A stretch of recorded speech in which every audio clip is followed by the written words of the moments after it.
Okay folks, everyone gearing up for spring, looking forward to the beautiful weather. We'll have our usual selection of plants, all the herbs and vegetable plants and so on, all of the dirt and gardening supplies that you've come to expect over the years. Have missed having classes, so we're hoping to resume them next year in 2023. Also wanted to share some other updates. Having started as Lavender Fields many years ago now, and adding on to that kind of herbs in general, expanding into vegetable plants along with berries. We've added natives and flowers and perennials as well. Really now having grown into a specialty garden center.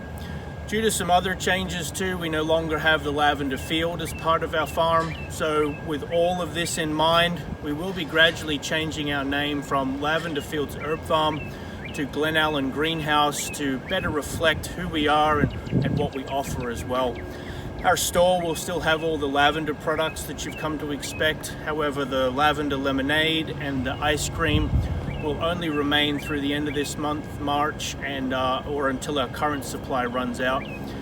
This has all been a couple of years in the making. If you've come out, you've kind of seen the changes gradually as we've added, expanded more greenhouse space to grow more of our own plants.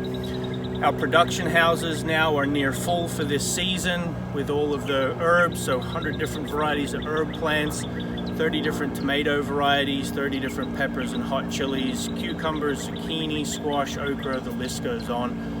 Berries, natives and perennials and so much more. So our retail greenhouse is now open. We've got some spring vegetables, we've got lettuce starts for you, some basic herb varieties as well.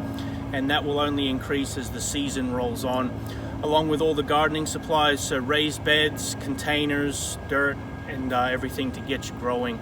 So again, moving away from lavender, more into that specialty garden center. As always, we look forward to serving you and making this the best growing season yet.